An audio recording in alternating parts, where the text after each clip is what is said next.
Welcome to Yes and Land, where we say yes to the reality of yesterday and today, and we say and to the possibility, growth, and imagination of tomorrow. All right, welcome today to our newest episode of Yes and Land. Jacob, thank you for joining us today. We are super excited to visit with you today about some of the unique things that you're doing in your life, but also some of the kind of keys to success that you've had throughout your life. Yeah, happy to be here. So as we kind of get started, Jacob, if you wouldn't mind kind of introducing yourself to everybody, tell the listeners and viewers what you're currently doing, what your current role is in your company, and then we'll start winding it back after that. Sure. Yeah. So I'm Jacob. Got a strong tech background. I've done a bunch of different startups, and most recently, I've gotten involved in healthcare. For a long time, healthcare has been a problem for a long time, and I never knew there was really a solution. You always look at healthcare like it's a tax.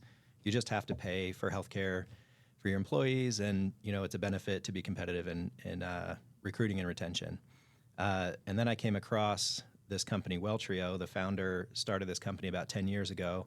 I got involved about a year ago or so actively, and to try to scale it, to try to build it up, scale this business, and bring it to other businesses as a healthcare cost solution. Because it sounds like you've had businesses and stuff before that you've worked with probably helped do that very thing.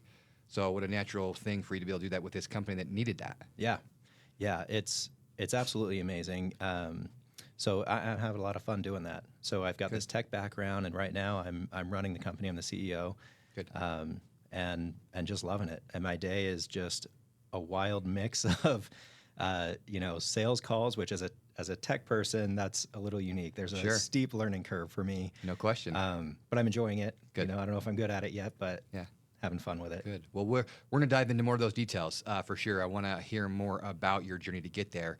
To kind of introduce our topic today as well, which we'll dive into after we get a little bit more about kind of where you came from, is that we're talking about something that you and I visited with previously, which is the idea that success is not quitting, right? That success really is kind of pushing through when others might quit. And today, as we dive into that topic a little bit later, what we're going to do is we'll eventually look at that through the lens of a classic 90s Disney movie, which is Mulan.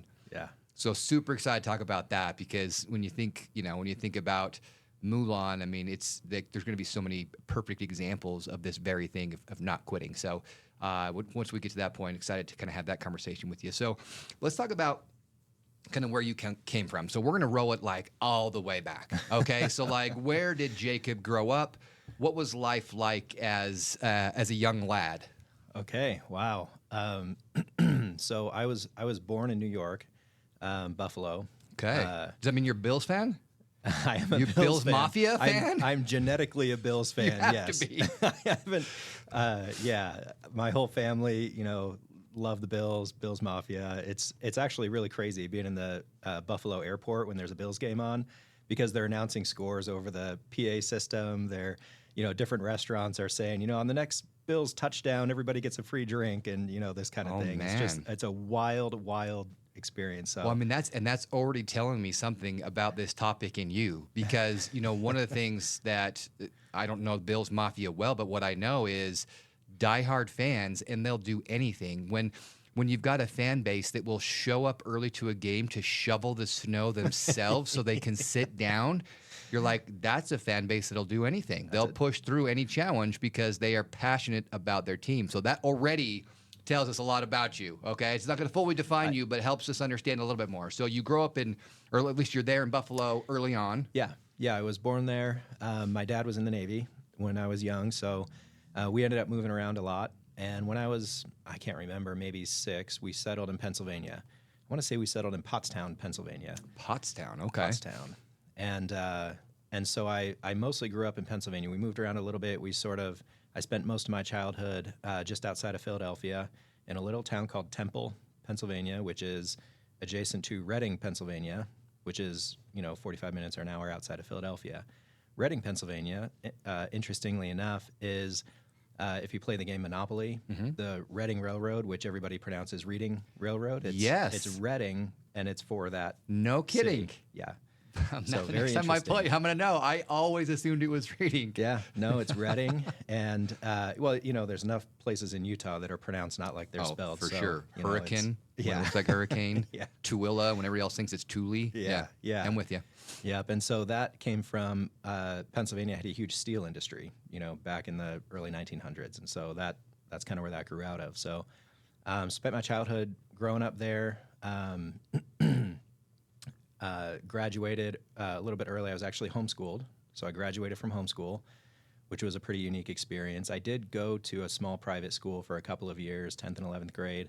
And that was great, but it was a very unique experience growing up homeschooled. And I think that's actually another thing that really contributed to my mindset today, in terms of being self-motivated, having to work to get it done. For sure. I was the oldest of 5 kids.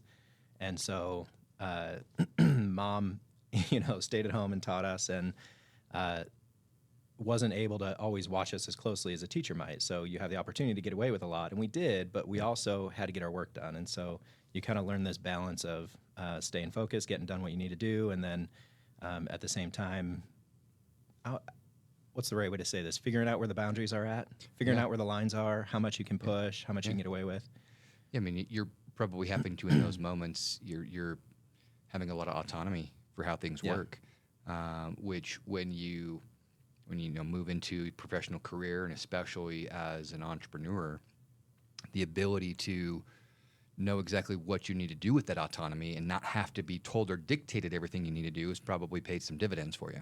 It has. It was honestly a challenge as I had a lot of different things I tried to figure out what I wanted to do, but for a long time I worked for a big company, and you start to feel stifled, when you've had autonomy and you've had independence and you've sort of learned how to think that way.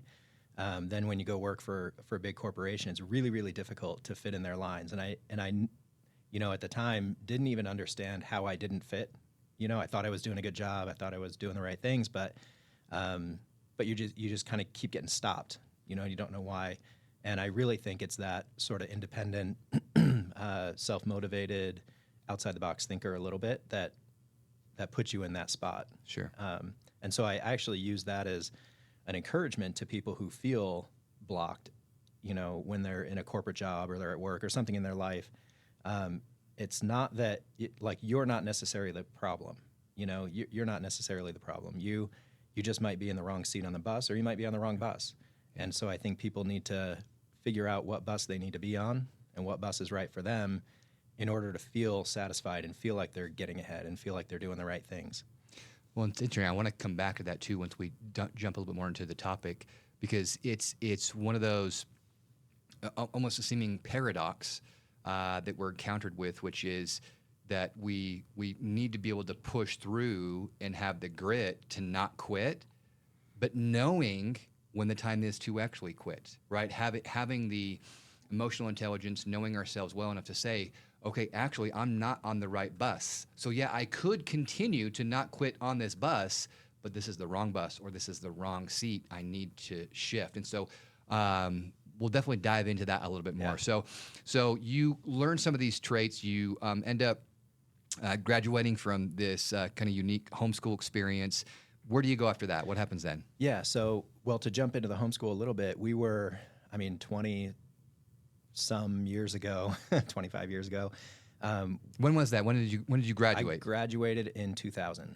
So did I. Yeah. Nice. Okay, so we're exactly the same age then. I didn't realize that. That's funny. What a great year to graduate. I always say the best year ever to graduate, 2000. Yeah, it was good. It feels like a moment, because 2000. That's exactly right. Year, That's what I always said. My brother was 99. I was like, oh, you're too early. Sucks to suck. Sucks to suck. So we were some of the first families to really homeschool. Yeah. And before it was really mainstream. And so I spent a lot of time with my family. My dad and my mom were really active in trying to get homeschool mainstreamed. And so they spent a lot of time at, the state capitol and in Washington, D.C., and we did a lot of sort of marches and, a lot of this kind of thing, and met with, at a young age, meeting with senators and congressmen, and just really trying to put structure to homeschool, because a lot of homeschoolers have a bad rap because there hadn't been a lot of structure. And even today, there's a lot of homeschool families that don't have a lot of structure in their practice. And then it creates this stigma, and then you create adults who aren't really able to function well. Yeah. So I think you bring up an interesting point, because this is one of the things that I'm admittedly not well educated on homeschool, but from some things I've seen, I've had friends that were homeschooled. I've been in neighborhoods where they do, and the ones that do it well, with parents who are doing it for the right reasons and dedicated, it can fit just wonderfully with the student. I served a mission for my church, and one of my companions was homeschooled, and he was an artist through and through, in the sense of a musician, right? I think art's like, painting and drawing, but also it's music, it's theater. And he was an amazing piano player, and he had that kind of artist mind. And I think in traditional school, he might have struggled a little bit more, but his mom apparently was just amazing. Homeschooled all her kids, took it seriously, let them explore unique things, was taking them on field trips all the time. And that's when it worked well. I've also been, though, exposed to experiences where it just seemed like the parents were doing it because they would get a stipend for it, and they had such little money, and they lived off that money, and the kids did nothing. And then were not well adjusted because their social interaction was horrible, so they couldn't integrate into society well, and struggled mightily. Their reading levels were just terrible. And so it's that difficulty there of there's people that do it well, but there's people that really take advantage of it. I guess it's like in all things, but that's where I've always been a little bit torn on my ideas and thoughts about homeschooling. Admittedly, and that's just my own exposure. Yeah. I'm not well educated on it, but what was that like when you guys were in that advocacy zone, and you're probably being challenged to some degree with those same types of thoughts? Yeah, as a kid, you're kind of naive to it. Sure. You don't really know the difference. You probably just knew that your mom was great at it. You probably just loved the experience. You're like, man, my parents are awesome. You're a kid, so there's two sides of that coin, right? Mom was good at it, but also as a kid, you're annoyed with mom for doing it. Great point. Yeah. And poor mom, she doesn't get a break. Yeah. Right. She doesn't get to send kids to school and have 8 hours to clean the house or take a break or visit with friends. So there's two sides of the coin. We loved it. I think our education was fantastic. That's a huge credit to my mom. And my dad, because it took a team, right? It takes a team, and they did a fantastic job. But at the same time, you see a lot of, I'll say, not well-adjusted kids, and even as a homeschooler myself, which I'm on the fringe of, I was on the fringe of not being well-adjusted. You kind of look out and you're like, holy cow, some of these kids, they can't read well, or, there's some other weird social things and this is not a critique necessarily to any of the culture, but they make their own clothes. Yeah. And so you look as a kid, you look at that and you're like, that seems weird. Looking back, I think it's kind of cool to be able to make your own clothes, but as a kid, you're not thinking. Yeah, as a kid, you're a lot of times judging something that's different. Yeah, and you grow out of that and you mature. But we also, maybe. That's true. Some of us still do, right? I think maybe that's true. The problem is that many times still these days we are judging. We have the, social media today that is just glamorizes everybody, looking perfect and having perfect lives. And so then when somebody has a real life, I think too many people are quick to judge them for having a regular life and regular problems. That's a really good point. Yeah. 100% right. Yeah. So you had those experiences, and then kind of where does it take you there? Where does life I graduated, and the path is expected. You go to school. Yeah. So I went to Penn State. I went to Penn State for 2 years for mechanical engineering. By the end of that 2 years, and I'd really gotten through my gen eds, and I wasn't satisfied. I wasn't happy, and I didn't really know why. But I told myself I didn't want to work at a desk for a living. Mm-hmm. I didn't want to work inside. Okay. And so, I was an idiot, 20 years old or whatever. And so I quit that and joined a rescue squad. And I was in a rescue squad in Texas. A rescue squad? Yeah. Like fire rescue or what? Or like so we lost did people in the woods rescue? Lost people in the woods, planes down, Oh, cave. goodness. That's intense. It was intense. I never actually went on a rescue. I was in there for a year because by the time I got through training and, I started to find myself and I left, but I was in that for a year. I was trained in confined space and high angle rescue. So we used to go out and, essentially anything with a rope, that's what I would do. So we did all kinds of training, down pilot that, is in a ravine and how do you get them out of a steep ravine and different things like that. So how do you get somebody off a cliff? They're stranded on a cliff, climbing and get injured or whatever the case is. So did a lot of that training and it was exciting and it was fun. But I got to a point where I'm like, this really isn't what I want to do. This is interesting and it's fun and it's a good group of people, but it's not really what I want to do. So I left that, joined the Army. Join the Army? Joined the Army. All right. You got to be like purpose-driven then, because if you're going to join a rescue squad, you got to be having some motivations for helping people. You're going to join the Army, definitely the same thing. I mean, you're not joining the Army because it's some cush, relaxed job, right? No. Yeah, and I would say as I got older, I realized I was purpose-driven. But at the time, I was just looking. I wasn't mature enough to know. Yeah. I just knew I wasn't happy. I wasn't satisfied. So it was the Army National Guard, and so I went through, training, came back and did, a little more school, and I just couldn't find myself. I ended up working construction, worked for a carpenter, got married, had a kid, still, decided I wasn't gonna, I don't want to work for somebody. I want to do my own thing, because I didn't like always doing things their way, or I wanted to find my own jobs. Which is really interesting that you joined the Army. I know, right? Because like if there's a place where you don't get much autonomy and you have to do things somebody else's way, it's military. Anything.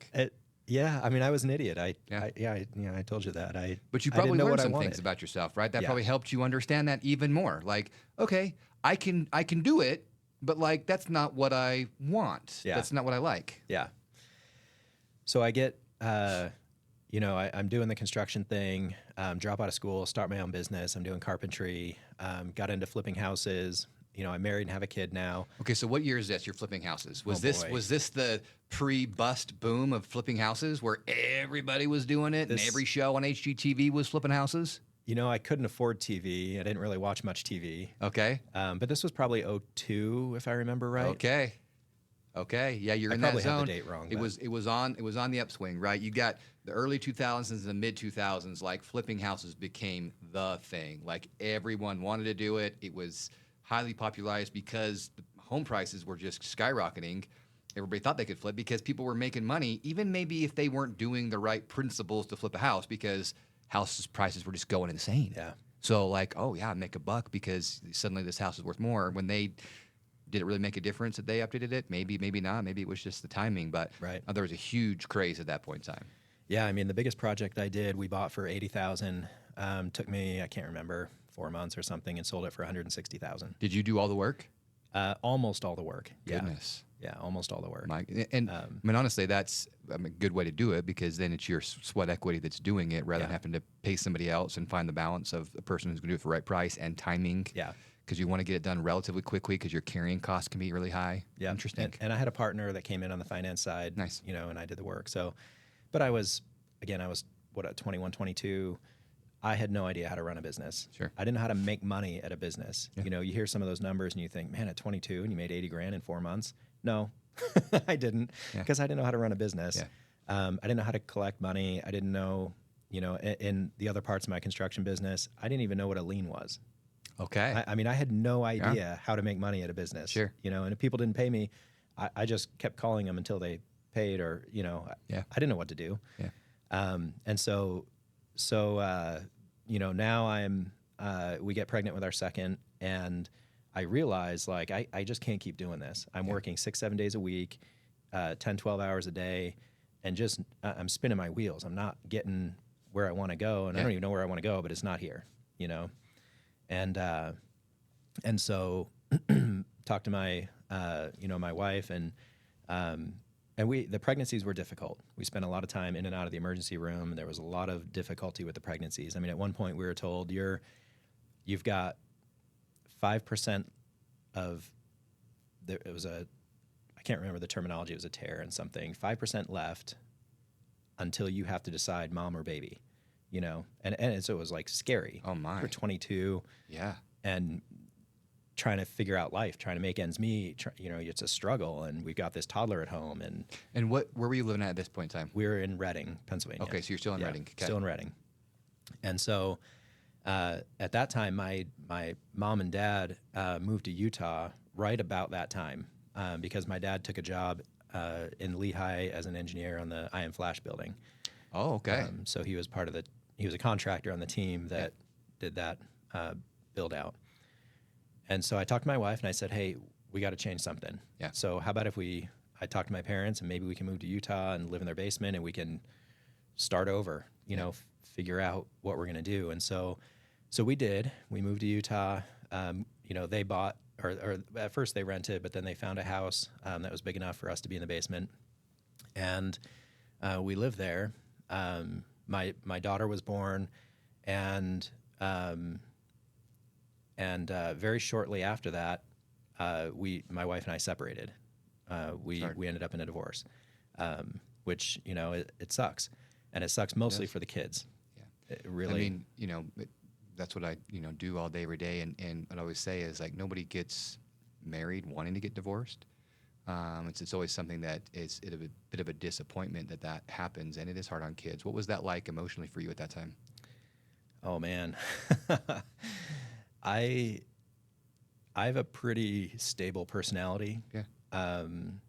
You're an engineer, right? Like even if you didn't become an engineer, you're, that's kind of the steady Eddie. Yeah. Yep. Cool, calm, and collected most of the time. Yeah. But big life events like that, maybe not. You sort of have an idea before a divorce happens.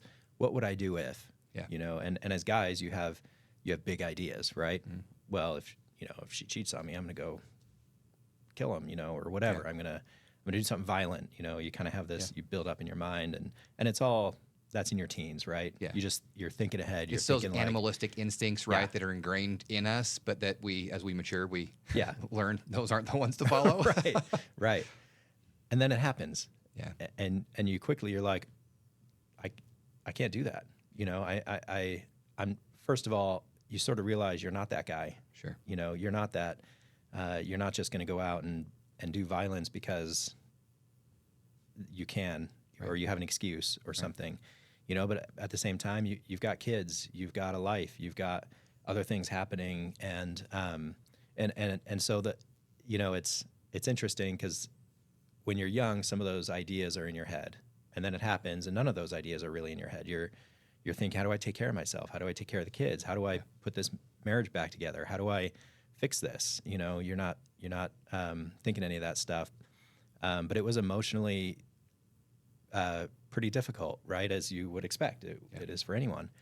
And that was the closest I ever came to eating a bullet or something. I got to a point one night I didn't know how to deal with it. I thought my kids can live with my parents, or I don't know. You feel desperate and out of control. And I mentioned this before on this podcast, but talked with a lot of marriage and family therapists, a lot of psychiatrists, psychologists over the years in my profession, and consistently what we encounter them telling us is that a divorce is the most difficult emotional battle somebody will face in their entire life, with the exception of the death of a child. That nothing else is as difficult, especially when there's kids, because it's also not just a one and done. It's not like the death of a parent or a sibling or somebody else you're close to, because once they die, it's over. With the death of your marriage, you then have kids together, and you're having to still work through those emotions, and you're having to try to find a way to co-parent and still create a good life for your children, and then finding a way to, move on from that. It's this thing that just kind of lingers there for a while as you're fighting this battle and working through those emotions. So as you're doing that, how did you find a way to be able to move forward into kind of that next phase of your life? I mean, that's the short answer is I don't really know. it goes back to this sort of my ethos. You don't quit. Yeah. And taking your life is quitting. Yeah. You don't quit. Yeah. And to find the motivation to not quit in that scenario is tough. And sometimes it was, and you know, for me, it was a moment. It was literally 2 minutes, you know, and the rest of the time I never felt that. But in that 2 minutes, I almost, and so to keep myself from that place, I would often just like look at my kids. It's huge. I mean, look at a picture of them, you know, it's because that really brings you back to like, okay, this is what actually matters, you know, and it would be pretty selfish of me to make this other decision. So before we jump back in, can I ask you a quick favor? If you're enjoying the journey so far, will you like, rate, and subscribe to our show? It helps us reach more people like you. We can design and create and build the most wonderful place in the world, but it takes people to make the dream a reality. It's those moments too that can really carry us through. For me, it's like, you know, I have a hard day at work or difficult things I'm experiencing. One of my favorite things in the world is when I come home. yeah, It's gonna make me emotional. I know. And my 2 little girls, they're 10 and 5. Yeah. And when they come up and, you know, give me a big hug and tell me they love me, and it's like, okay, Yeah. life's hard, life has challenges, but man, that just like it fills your soul, you know. And we care about our kids and we do a lot for our kids, and so that does, you know, many times that's what carries us through. And it's important to remember those moments. It's important to remember those things about how much we actually do care about them, looking at a picture of them, remembering how much we love them and want to help them and care for them. So that's huge. So as you're kind of experiencing that, you kind of go through that difficulty there. Where does life take you next? Yeah. So to get off the the downer topics. So we came to Utah, wanted to finish school. So I got a job as a security guard out at IAM Flash, because security guard, I can sit at the gate and I can study. Oh, yeah, absolutely. Yeah. So I'm going to school full time, working full time, but it's, you know, I'm able to study and sort of rest, and, you know, going through the divorce and everything. And then got a job at IAM Flash. So they were hiring operators for their manufacturing floor. And so I was able to get hired in. I was, you know, I don't know, it was early 4th, 5th, 6th, something like that, operator hired in the department, you know, and so got in early, and that was in 06. I got hired there. And at the time, I just thought, it paid 50 cents more an hour, I think, you know, and I thought, okay, I can keep up with school and I can actually have a job where I have to be active. I can't study, you know, on shift. I think that's okay. I can keep up. So I started that and started to kind of quickly get promoted. And some of that was just luck of timing, a lot of that really. And, you know, I'm grateful for that opportunity that I had, because shortly after I got hired there, they stopped hiring from on-site contractors. And so I just got fortunate, you know, and being so early as the business was expanding, they needed people to contribute at different levels. And so I was able to do that. So as I moved up, I started to, you know, I moved up through leadership positions, and eventually I was a supervisor in a department, and would get really, really frustrated at being held accountable for things I didn't control. Sure. And it goes back to wanting to make my own decisions, right? I don't want to. And so I started to figure out, okay, instead of, you know, like in previous stories, I had just left. I went to do something else. I didn't like the control when I was a carpenter or different things like that. Instead, in this case, I said, okay, well, how do I succeed in this framework? And instead of thinking, how do I build a new framework for myself, it's how do I succeed in this framework? And so I started figuring out how to get data on product that was incoming to my department, because one of the areas that was really inefficient, and one of the reasons we were having trouble hitting metrics, is equipment changeovers. And so in that environment, a piece of equipment is, you know, maybe twice the size of an average living room. You know, it's a huge piece of equipment, right? And we're processing these 12-inch silicone wafers to make semiconductors. And so a changeover on one of those pieces of equipment is anywhere from, you know, 3-4 hours to 12-15 hours. It takes a long time. And what would really frustrate me is we'd get product in that would suddenly be important. It'd be a priority. It'd be flagged by, engineering or whatever, that it needed to run right away. And so we'd have to start a changeover. So then whatever I had planned on that piece of equipment had to wait or get diverted off. And it just created all this pain of transferring things around. And so I started figuring out how to get data, and I built a spreadsheet that had, a way to track what was incoming, and it got me a little closer to where I wanted to be in terms of like being able to plan and meeting the metrics I was being held accountable to. That started to sort of proliferate to the other shifts, and that sort of caught the attention of the operations improvement team on site, which was our on-site sort of internal software team, and we had a inventory team was kind of part of that, so inventory management. And so I applied for and got a job with the inventory team, and started being able to apply that solution at a bigger scale in a bigger way across more of the site. And started to feel like I actually found my calling, because now I'm starting to feel fulfilled with building solutions to problems, and so I realized, in myself, a lot of my challenges with life or with an employer or with what I was doing was that I wasn't framing the problem the right way, for myself. Yeah. I was looking at a problem at work as if it was like an obstacle, I guess, and not an opportunity to figure out a way around it or a better solution, to get past it. I was looking at it like an end all, I guess. I still have trouble sort of articulating that, but so I loved it. I loved being able to find these problems and solve like bigger, department level problems and eventually site problems. And so as time went on, I moved on to a software team, and this was the operations improvement team, and we were building bigger scheduling, huge solutions for the factory, and those solutions would end up getting passed around to other factories. And so I got to participate in deploying that software in a lot of different places. But I've been to China and Japan, Virginia, Boise, just to participate in deploying this software, that I helped build. And so that was just a really cool opportunity. And so you feel like you're making an impact, and that's where I started to feel fulfilled, is like, okay, sort of creating a solution, building a solution, and then seeing it being used, helping people understand how to use it and start to see it make a difference, was very fulfilling. So after doing that for a little while, then the fulfillment plateaued, and Sure. I'm like, okay, this is not fulfilling anymore. I'm not enjoying this. Whatever. It was a great job. It was I had a lot of vacation time. It was paid really well.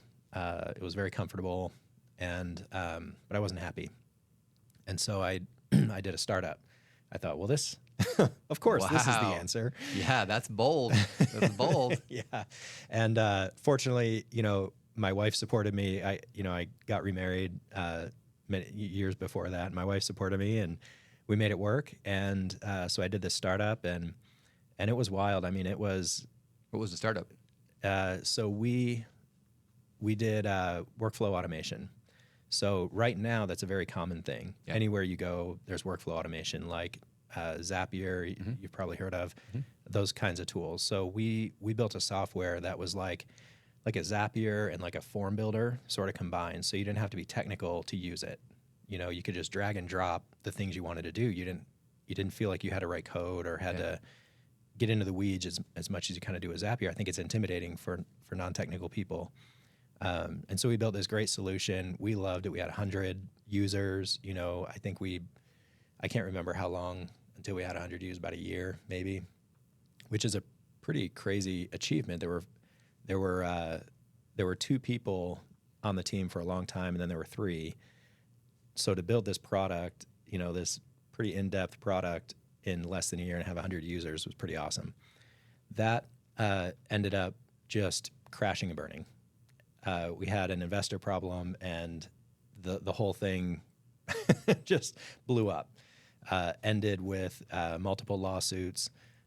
Took 4 years to get to the end of those lawsuits. it was a doctorate in business. Yeah. Figuring out what to look for in contracts. Why do contracts matter? Because as an engineer, you're like, you don't think in contracts. You Right. think in results and productivity and doing and solutions. And so that was definitely a learning experience for me. Yeah. I'm still terrible at contracts, so now I pay people for that. That's the way it's for sure. That's what you do. Find the expert. Yeah, and it's worth every penny. It really is. So after that, what was your next adventure? Yeah, so I did several different startups, bounced around from startup to startup. Sometimes it was mine, sometimes it was somebody else's. I just joined their team.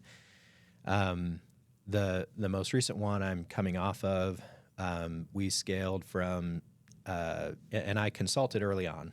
So I was not part of the founding team. I consulted with them, and then came on a little bit later as an executive. But they scaled from idea to over 1.6 billion in revenue in 2 years. Wow. Which is an insane scale. Yeah. I have never heard of a company scaling that fast. From idea, no company, just an idea, to 1.6 billion in revenue in 2 years. It's unheard of. Yeah. And so that What was it was ERC Specialists. Okay. And they were a great company, great set of leaders. But they did they processed the ERC credit for small businesses. That experience taught me a lot. Yeah, I'm sure. Just about how to scale a business, how things you don't have to do, things you think are important that really they're not important, and sort of figuring out how to navigate that is pretty wild experience. I could talk about that for a long time, but so that's what I'm kind of coming off of into this healthcare project that I'm doing right now. So what got you inspired or motivated to work on this healthcare project? Why was that the one that you decided to choose after that? What was it about it that got you passionate and excited? Yeah. So, we talked earlier, I'm a very purpose-driven person. Yeah. And so there's a lot of projects, obviously, when you've demonstrated you can build companies and build tech and be part of this, you have a lot of opportunities. And so it becomes choosing what opportunity you want to engage with. And talking about this with the founder about the healthcare opportunity, I didn't know healthcare could be fixed. In all my past projects and businesses, it just felt like a tax. And that's how it feels to, I think, almost every business owner. Yeah. You just have to, if you have, you want to be competitive in recruiting and retention, you pay for healthcare and it's just a tax. And it's, the national average is something like $1,400 per employee per month. And that's just what it is. It's your second largest expense and you just kind of deal with it. Well, when I started talking to Rhonda, the original founder of WellTrio, she has a solution for that. She has a way to cut costs. I mean, we have case studies of costs being cut by 68% for employers. That's insane. I mean, when we first started this and we started marketing, we actually had an attorney call us and say, it was basically a verbal cease and desist, kind of telling us like, hey, listen, I'm doing you a favor. I'm an attorney, blah, blah, blah. You can't say these things. You're lying. This isn't possible. And we're kind of dumbfounded. We're like, well, do you want to see the data? Yeah. Like, we are doing it. It's not lying, but that was kind of a wake-up call. Like, okay, people feel like we're over-promising. We have to cut back on the promise. And so in our marketing, we've toned it back a little bit, but it is an amazing, amazing solution for healthcare. But it's a little bit unique. Why is that something that you're passionate about, right? When we talk about things that are purpose-driven, what for you is your why with any business venture you take on, and especially this one? Why this particular one versus other things you could have done? Sure. So I've always kind of gravitated towards small businesses. I've gravitated towards wanting to help or wanting to feel like I'm helping a person, And when you help a small business, it's an owner is a person, and you're dealing with individual lives. When you're when you're working with a big corporation, it's shareholders, and shareholders are numbers, and it doesn't feel as fulfilling to help a shareholder, but it feels really good to help, a small business owner or somebody like that to save some money or to make their life better. And so that's sort of been the general theme of how I've chosen what projects to work on. I was involved in the dental industry for a long time. I have 4 or 5 years, I think, working with dentists, building software and integrations and different things, because most dentists are not trained in business. They're trained to be a doctor, and they go and they start a practice, and they don't really know necessarily how to market or how to run a business or how to create automations, and for the most part, they don't really care either. Yeah. They'd rather not deal with that. They'd rather guys not want it to work. Right. Yeah. And so just coming in and kind of filling that gap for them, and you're helping a real person, that's sort of been the driving force for me. So with healthcare, yes, we're working with big companies in a lot of cases. We also work with small ones, but we're working with individuals. So the core part of our program it's a heavy coaching and education piece to our program, because one of the big reasons healthcare is so expensive is people don't know how to use it, and they're not incentivized to use it. They're incentivized to create more costs, because as healthcare gets more expensive, most employers will structure plans to pass more costs to the employees through deductibles and copays and different things like this. So eventually it gets expensive enough that people don't want to go to the doctor, and so they wait until there's a big problem, and then they go to the emergency room, or they don't remember that there's telehealth that they can call, or there's 1,000 reasons in what we call healthcare logistics why healthcare is more expensive because of individual choices.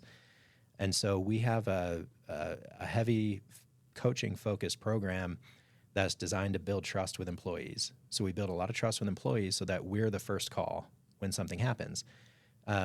Because, a great example, you have kids. Do you remember the first time they got croup? Thankfully, my kids never got croup, but when the first time you have a major health thing, you just panic. You panic. ER. Yeah. Going to the ER. Yeah. Don't know what to do. We're taking the ER. Yeah. I don't even know what this is. I don't know why they have such a high fever. Well, my goodness, the sky is falling. Yeah, it's exactly that. And croup is usually an easy example because it happens at 2 a.m. Yeah. It's this barking cough, and it sounds like they can't breathe, and you panic. It really, everything panics. And so if you had your nurse to call instead of just rushing to the ER in the moment, and it's your nurse, it's Riley, Rhonda, whoever your assigned nurse is, and you pick up the phone, you call them, and they answer. They do a quick phone triage, and then they can give you guidance. And most of the time, it's hold your baby up in front of the freezer, or take them outside if it's cold out, and the cool air opens their airways. It kind of settles that cough, and now you've taken panic out of the situation. Yeah. And so now the parent knows what to do, and they can, the next day go to their pediatrician or primary care to get the baby checked, and maybe they need a steroid or maybe not or whatever. But we help take that panic and tension out of the situation. And we can only do that by having trust and having a relationship, because in an emergency, you're not thinking necessarily call someone, you're thinking go to the ER. Sure. Right? Because we're conditioned. You're conditioned. So a big part of our program is education. Even before you have that baby, we know you're pregnant. So we'll help educate on a lot of those things. Here's what to do here's what to watch out for, right? And so we just build a lot of trust and change behaviors, and it creates a dramatic reduction in healthcare costs at the same time. And that's one big piece of our program. At the same time, we have 2 other legs to the program that all work together to reduce costs. So we have a prescription routing. So we get involved in prescriptions, and in most cases, we can find cheaper prescriptions, get them delivered to your door. And then we help with plan design to help incentivize good behavior as time goes on. So Brilliant. Probably more than you wanted, but no, this is great. It's exciting to me. It helps understand, when you're making that selection of what is it that you're passionate about, what's your purpose, you can see the real effects that are happening for real people. And so when you think back on kind of this career that you've had, where you've done certain things and then at certain times, moved on and gone to a different challenge, what's that piece been for you, where it's the idea of success is through not quitting, but knowing when to move on. Like what's helped you figure those moments out when you're faced with that challenge of, I'm not enjoying this anymore. Do I just push through or do I move on? Yeah, I mean, it's a great question because it is a paradox. And I wish I had a good answer for it. I think my answer probably boils down to, if I believe that what I'm moving towards is going to make a difference that I can believe in and I can be proud of, then I don't quit. But if I don't believe that what I'm involved in is going to make a difference that I'm going to be proud of later, then maybe there's something else I could don't quit at to make a difference. Yeah, I mean, in kind of preparation for today, I pulled a few quotes that I thought were particularly applicable here, and one's from one of my favorite authors, and he's a professor and public speaker. His name's Adam Grant, if you've heard him or not, but he wrote a book called Think Again. And in there he says, progress depends less on the persistence of effort than on the persistence of direction. And so, when we think about that, with the effort and direction, I mean, part of it is, if the direction's not the right one, then we make a change in that direction, and then we can have that progress on that change. But our effort still stays high, right? You're not quitting because your effort's high, but sometimes we've got to change the direction we're going. Sometimes it's got to be, this is not the direction to go anymore. I can tell this isn't it, but my effort's still high, and I'm going to take my effort somewhere else. I actually really like that. I hadn't heard that quote, but I 100% think that's true. I think of a compass needle, and for me, I have to be following that compass needle, and everybody, I think, needs to follow their compass needle. But the magnetic North Pole is for your internal belief system and what you think is important. And for me, I want to be able to look back and be proud of what I've done or feel like I've made a difference. And for me, that's magnetic north. So if my compass needle is pointed there, the direction is right for me. But I think everybody has their own magnetic north. Yeah. What do they want out of life? For some people, it's money, or some people it's independence or travel or simplicity. And I think as long as your compass needle, where you're standing and where you're pointed right now, is following that.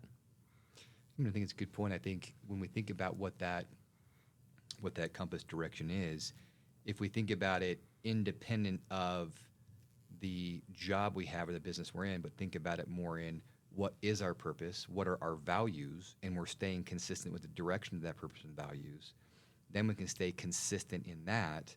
And it might mean we have to quit something else because it's no longer in alignment with where we want to have our compass north be. Yeah.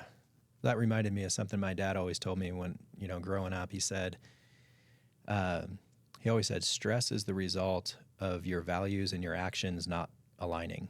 Yeah. And I thought, man, as a kid, it doesn't make any sense. But as an adult, it makes a lot of sense. I've thought about that a lot. Stress is the result of your values and your actions not aligning. And I love that because, to your point, your values and what your belief system and your actions have to line up. And it's not just in religion.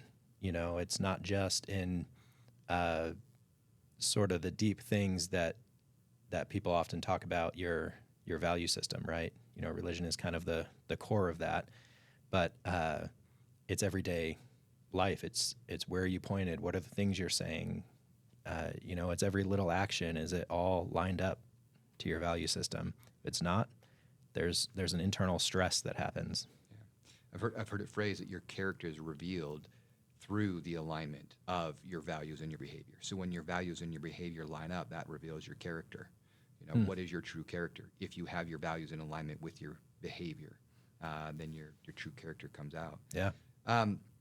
So when we kind of think about this through the lens of, let's bring it to Mulan, right? Let's think about it in the lens of Mulan. Set the stage for anybody who maybe it was too long ago, they don't remember Mulan, didn't have the opportunity to see this absolute gem of a movie from the late 90s. set the overall story of what Mulan is, and then let's talk about this idea of success being not quitting. Yeah. So my wife's favorite movie is Mulan, and so we've seen it a number of times. The overall premise is, Mulan Fu Mulan is the daughter of an old warrior. He was a renowned warrior in the Chinese army, and this daughter never quite felt like she fit in. Right at the beginning of the movie, she's trying to get a what's a matchmaker? What was the word? Well, she's straight. Yeah, I mean, she goes and visits with the matchmaker. Yeah. And it's not a fit. The matchmaker says you're an outcast. You're. That's why I wrote down the quote. You ready for this? This is what the matchmaker said. You may look like a bride, but you will never bring your family honor. Yeah. Brutal. Like, that's what the matchmaker tells her. Yeah. So she gets like horribly beat down. Yes. In the first, I don't know, it's the first few minutes of the movie, right? It is. And that's immediately before she sings the song Reflection. Yeah. Right, where she's having this just internal struggle with like just not recognizing who she sees in the mirror because everybody has this expectation of who she's supposed to be, and she's just not seeing herself be that way. Yeah, and I think and diverging a little bit, but I think a lot of people struggle with that, and I think especially a lot of teenagers struggle with that because they feel a lot of expectations from social media, from their parents, from life, from friends, and so they feel beat down, and so anyway, so she gets, you'll never bring honor to your family. So a little bit later on, the Huns invade China, and China basically turns on the conscript army, and so they go to all these villages, and every family has to produce one male to go serve in the military. And her father only had daughters, and so her father's this old warrior and just feels like he has to go and it's his duty to go, but he can barely walk. Yeah, he's frail. I mean, he falls down during the scene of when they're doing this conscript thing, and so she finds a purpose in that, right? And it's an unconventional purpose. She cuts her hair and she takes his sword and shield and horse and I don't know, a few other things, and she takes off and joins the army and claims to be him. And they don't know because, back in whenever this was set, the 1300s, it's not like they just knew as a male from this family showed up. And so I like that plot unfolding because she receives this horrible message. She'll never bring honor. She's a misfit. She's dealing with these like crazy emotional sort of blocks, and I think it's hard for a lot of people to overcome that, but then she found a purpose. Yeah. She's like, I'm going to do this. I know I can do this. I believe in it. It's what I need to do for my father, to save his life and bring honor to the family. So she goes and she does it, and it's hard. And she's got this struggle because she's not as big and she's not as strong, and she doesn't have sort of the male growing up environment that a lot, that would help her fit in to these guys, right? There's jokes and there's a way of life and there's a way of talking that she just doesn't have because she grew up as a girl. And eventually it just stays determined, stays focused, works at it. And there's this great scene, right, where you've got Li Shang, right? Shang, the son of the general who's getting his own command now that Mulan's a part of. And the wonderful song sung by Donny Osmond, of course, which is "I'll Make a Man Out of You," right? Where she's experiencing the struggle, right? They're in this camp, they're going through all these physical training exercises and supposed to do these things, and she's just failing miserably. They have the arrow that he shoots to the top of the pole, and they're supposed to have these weights and supposed to scale it, and of course nobody can, and she certainly can't either. But she also can't keep up on the run. There's this one scene where they're all running up the mountain and they're carrying the weights on this pole, and she just falls down. She can't go anymore. So Shang grabs hers, and they finish the run, and basically he's kind of giving her stuff and telling her to like get on out of there. Mm-hmm. And this is where it's like this is the epitome of her pushing through, right, and not quitting, because she's smart, right? Like it's interesting. You were talking earlier, and this is what made me think of it. You were talking earlier about finding these unique ways to do something when maybe it wasn't going the way that it should. When you're like, I'm gonna figure out this data. I'm gonna figure out this spreadsheet. What's going on with this inventory. I'm gonna figure it out. So that's what she does, right? She figures out, okay, we have to take these weights up this pole, and I can let them drag me down, or I can use them to my advantage. Yeah. And so, I love that. because she's brilliant, right? She's actually really smart. She's always thinking outside the box. So she uses them to uses the weights to twist it around and actually provide additional leverage, and then gets all the way up to the top of the pole and gets the arrow. Yeah, I love that, because the analogy for life, and I'm kind of restating what you just said, but everybody else in that camp they were in the same box and they had the same problem, right? And so they were trying to solve the problems the same way, because they're all thinking the same. And she had a totally different set of problems. That being able to get up the pole was a small piece of the problem she had. It was actually a very small problem, right? Because she's trying to protect her identity, to protect her family, and that was her problem. Getting up the pole was important, and she had to do it, but it was a secondary thing. So she's not in the box everybody else is in. She's trying to solve different problems, which puts her in a different place, to approach other problems. It gives her a different perspective. And I think that understanding is really important for a lot of people. And I think it's important for a lot of, say, young people, like teenagers and young adults, I think, because a lot of them don't feel like they fit in. And I've said this before, but that's such an advantage. Whether you're struggling with, an identity crisis, or, a mental, ADHD or autism or something, that puts you in such a unique position outside of everybody's way of thinking. And so part of the reason this resonates with me, and I didn't talk about this earlier, is my brother died by suicide in 2017, and he never fit in the box. He was a genius. I mean, he taught himself Attic Greek and Latin. Absolute genius. Goodness. Never fit in the box. He could pick up any instrument and just play it. He built himself this 30, I think it was a 29-piece drum set. And he just loved, he'd close his eyes and just go, and I loved watching it. But he never fit in the box, and he never figured out how, I think, to feel normal. Yeah. And I think it's such a big problem for people to feel normal. And so that's part of this is you don't have to feel normal. Yeah. Embrace it. If you've got... And part of it, I think, too, is embrace it if you're not. And then it's also really important, though, for us to find a sense of belonging.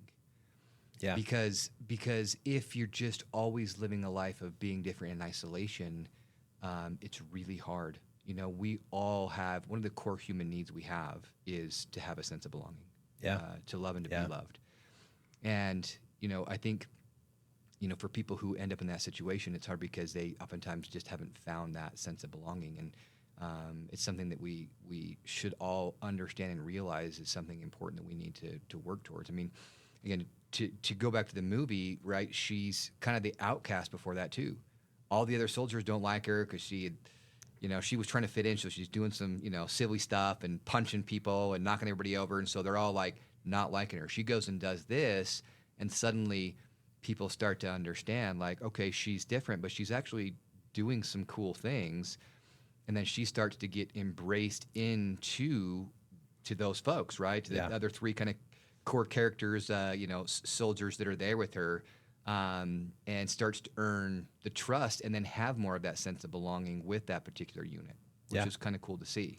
Yeah, the uniqueness becomes celebrated when it's perceived as a superpower. Yeah. And that's what I know quite a number of people with, ADHD or different things like that. And that's what I tell them is you feel different, and maybe sometimes you feel like it's a handicap. It's not.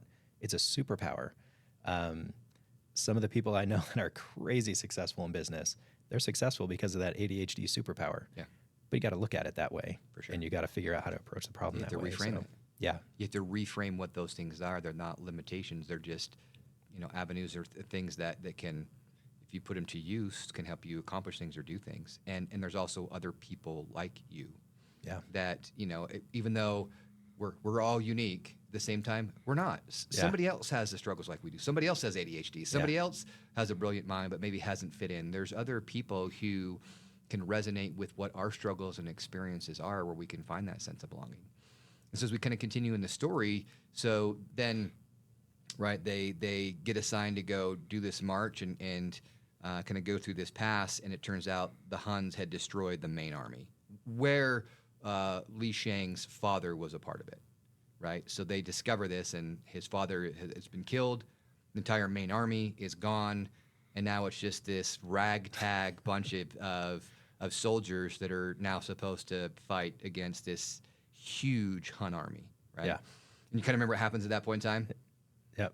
That she looks up, they look up, and the Huns are just like, they're in the mountains and they're in all this snow, and the Huns just line the rim of this little kind of pass there, and then they kind of start coming down towards them. Yeah. So can I take everybody kind of through what happens at that point in time? Yeah, definitely. So go ahead. Okay, so well, now I'm drawing a blank. They draw him into the valley, right? Yeah. Then they've got all these cannons, right, that they're trying to preserve because the kind of cart wagon catches on fire. So they're trying to preserve these cannons. They're firing these cannons, and it doesn't make a difference. They got one left. And they got a single cannon left, right? So she has this idea to turn this cannon. That's exactly right. And start an avalanche and cover the Hun army. Because Shang, he wants to fire the cannon, right? He wants to fire it at Shan Yu, right? The leader of the Huns is like, okay, if we're going out, I'm taking out their leader, right? That's what I'm gonna do. And Mulan's like, oh no, we still have an opportunity here, which is again where her brilliance comes in. She's thinking outside the box. She's thinking about something different. Like, okay, we could that could be what we do. But you know what? I got a good idea. I can see. I'm analyzing the situation. I can see what the possibility is here. If I shoot the cannon in the right spot, then I can create this avalanche.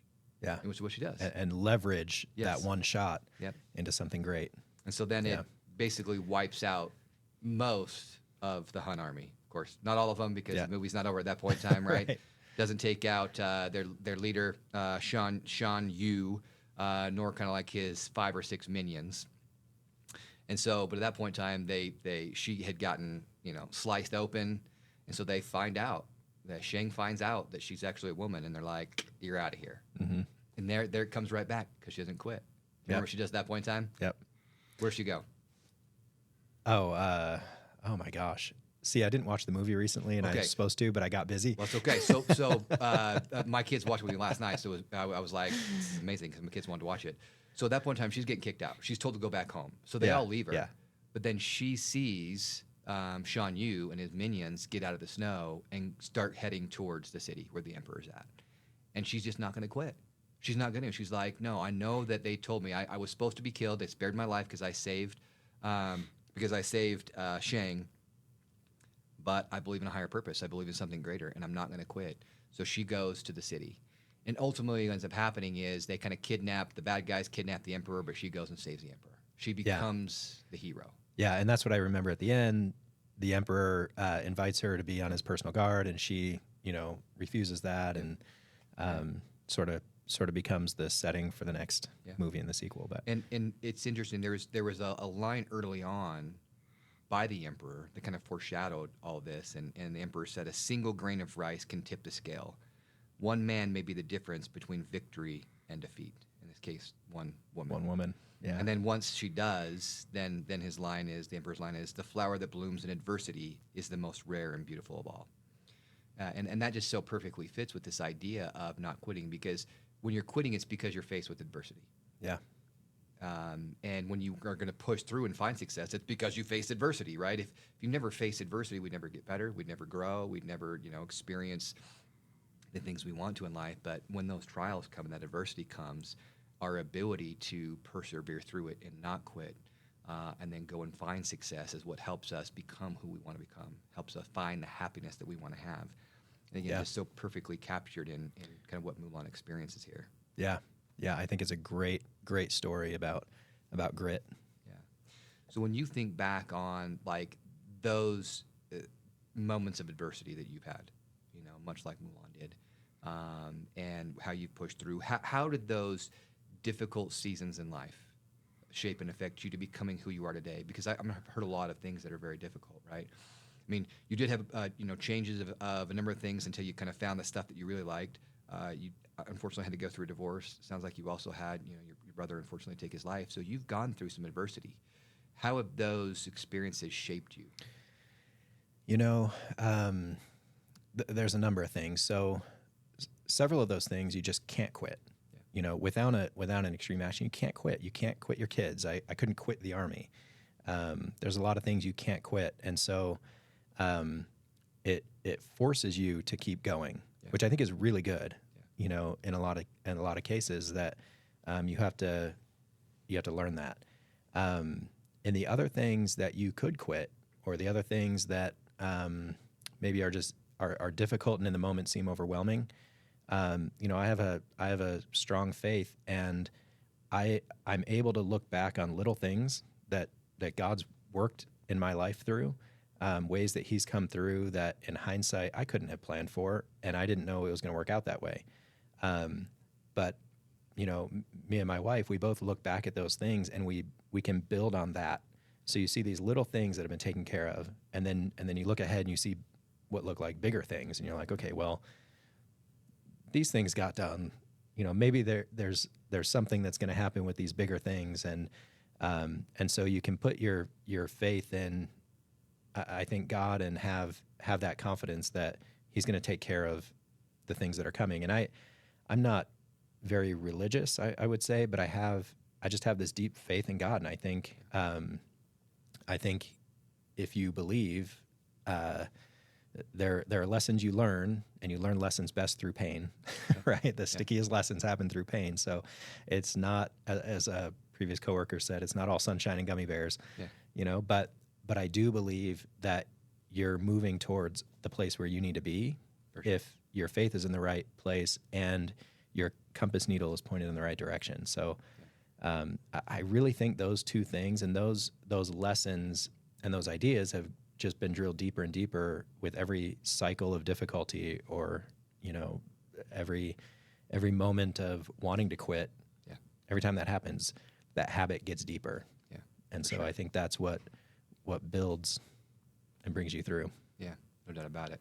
All right, so our this or that segment is exactly what it sounds like. I'm going to give you two options, and you choose which one you think. Okay. And you've got to be prepared to defend a controversial pick. Okay, all right.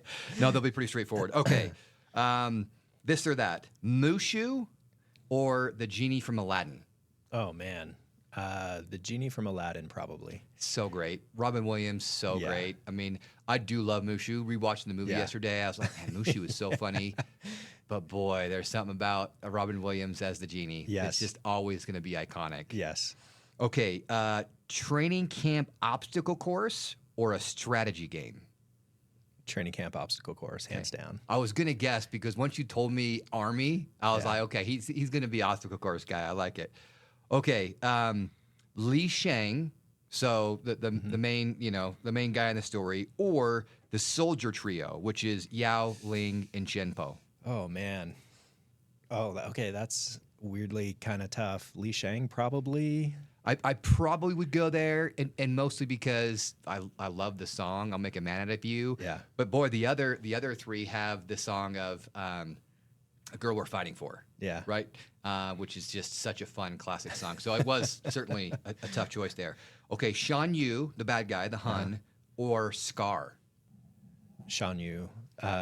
I think Scar was too duplicitous, too evil, lying. I don't know. True. Just he wasn't like straight up, Yeah. you know, a bad guy that had objectives you could understand. He was like this liar. Yeah, Shan Yu was definitely just a bad guy through and through. Yeah. He's such a good villain. Yeah. I don't think he gets enough pub as a good villain, because he really is a good villain. Yeah. He's got some good lines, some like real creepy things where he's just like talking like this, you know. He's like, I'm going to get you, you know. You're just like, oh my goodness, so good. Yeah. Okay, rice or potatoes? Probably potatoes. Okay. I don't know. That's Potato close. guy. Okay. Are you a Lord of the Rings guy at all?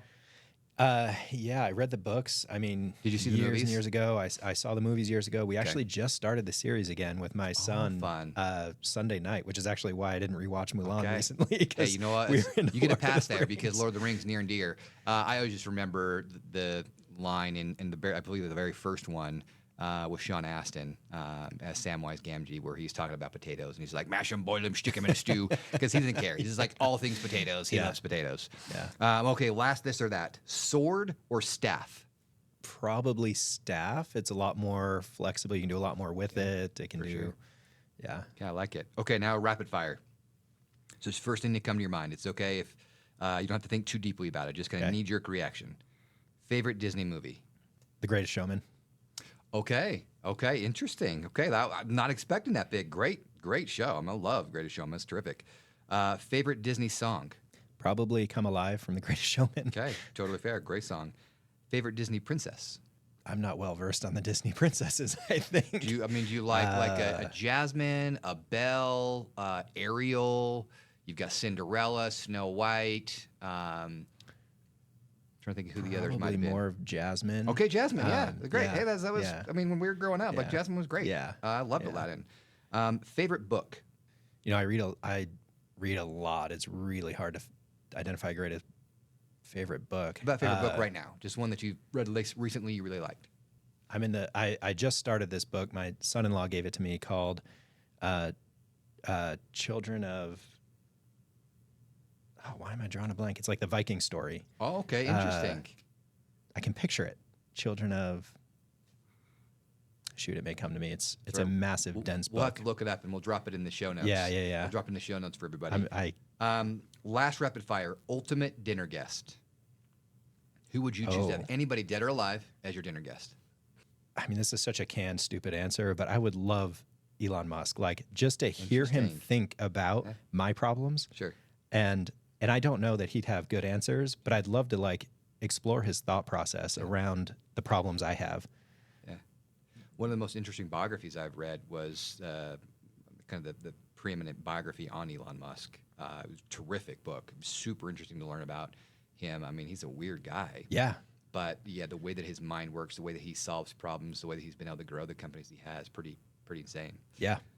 Okay, so kind of closing reflection. I mean, as we kind of bring it all together, why this was just like the perfect movie pick for the topic that you had is we just really see in the story of Mulan of somebody who's just not willing to quit, and it's because she has a higher purpose. It's because she believes in something greater and better, and her ability to push through helps her see success. I mean, seeing success in bringing her unit together, seeing success in wiping out most of the Han army, and then ultimately again, like it's just time after time, success in saving the emperor, which means saving all of China. And so we really see a great example of that. And then as we think about it for our lives, as we think about what we need to do to push through, to find that, that magnetic true north for us and find the right direction and push through the challenges and making sure that we continue with the effort that we should have to find success in whatever thing we want. What would be 3 actionable takeaways you would give to somebody to say, hey, here's something you can do this week or today or this month that can help you start to do that more in your life and to do that better? What would those 3 things be? So if you're up against an obstacle right now, everybody's up against an obstacle. Yeah. I would say reframe how you're looking at that obstacle and put in your mind, the obstacle can't go away. How do I get around it? And that's not always the best advice, but I think in a lot of cases, that's really good advice because the obstacle is often not the problem. The problem is how do you get beyond the obstacle to the thing? And so that's the actionable thing. I think everybody's got a problem or a challenge in front of them right now. Yeah. And so how do you get around it? You don't have to bash your head against it. Sure. How do you get around it?